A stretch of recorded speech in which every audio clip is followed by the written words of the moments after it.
Kingdoms, kings and an early republic. How some men became rulers. Around 3000 years ago, we found some changes had taken place in the ways in which Rajas were chosen. Some men were then recognized as Rajas by performing very big sacrifices. Ashwamedha or horse sacrifice was one such ritual in which a horse was let loose to wander freely and it was guarded by the Raja's men. If the horse wandered into the kingdoms of other Rajas and they stopped it, they had to fight. If they allowed the horse to pass, it meant that they accepted that the Raja who wanted to perform the sacrifice was stronger than them. These Rajas were then invited to the sacrifice. The Raja who organized the sacrifice was recognized as being very powerful and all those who came brought gifts for him. Varna system. The priests divided people into 4 groups called Varnas.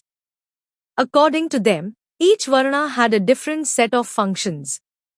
These groups were decided on the basis of birth. Brahman. They were expected to study and teach the Vedas, perform sacrifices and receive gifts. Kshatriyas. They were the rulers and were expected to fight battles and protect people. Vish or the Vaishyas. They were expected to be farmers, herders and traders. Both the Kshatriyas and the Vaishyas could perform sacrifices. Shudras. They had to serve the other 3 groups and could not perform any rituals. Often, women were also grouped with them. They were not allowed to study the Vedas. Janpadas.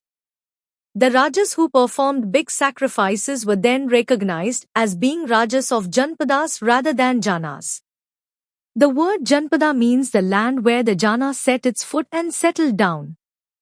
Archaeologists have excavated a number of settlements in these Janpadas such as Purana Kila in Delhi, Hastinpura near Meerut, and Atranjikhera near Etah. They found that people lived in huts and kept cattle as well as other animals. They also grew a variety of crops such as rice, wheat, barley, pulses, sugarcane, sesame and mustard. They made earthen pots. One special type of pottery found at these sites is known as painted grey ware. Mahajanabdas. About 2500 years ago, some Janpadas became more important than others and were known as Mahajanabdas. Most Mahajanabdas had a capital city. Many of these were fortified, which means that huge walls of wood, brick or stone were built around them. Forts were probably built because people were afraid of attacks from other kings and needed protection. Some rulers wanted to show how rich and powerful they were by building large, tall and impressive walls around their cities. The land and the people living inside the fortified area could be controlled more easily by the king. Building such huge walls required a great deal of planning. Taxes. The rulers of the Mahajanabdas were building huge forts and maintaining big armies, so they needed more resources. To meet their requirement, they started collecting regular taxes. Taxes on crops were collected from peoples because most people were farmers. Usually, the tax was fixed at 1/6th of what was produced. This was known as bhaga or a share. There were taxes on craftspersons as well. These could have been in the form of labor.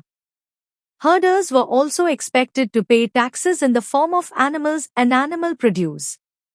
There were also taxes on goods that were bought and sold through the trade.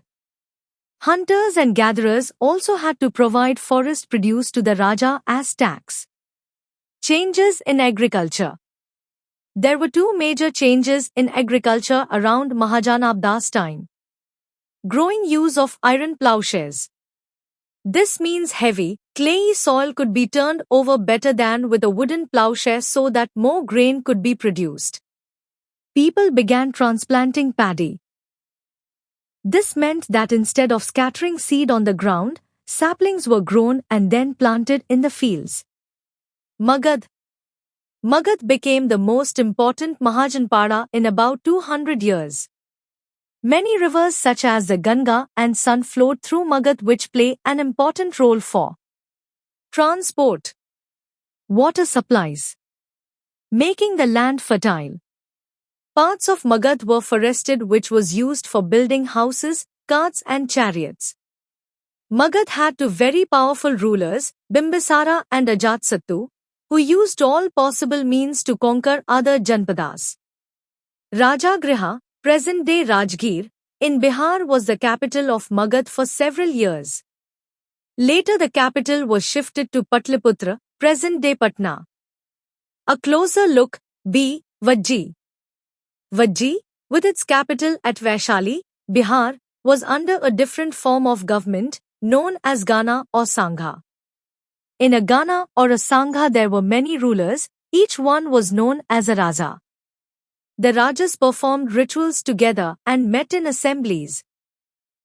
These Rajas performed rituals together. They also met in assemblies and decided what had to be done and how, through discussion and debate. Both the Buddha and the Mahavir belonged to Ganas or Sanghas. The last of the Sanghas were conquered by Gupta rulers around 1500 years ago.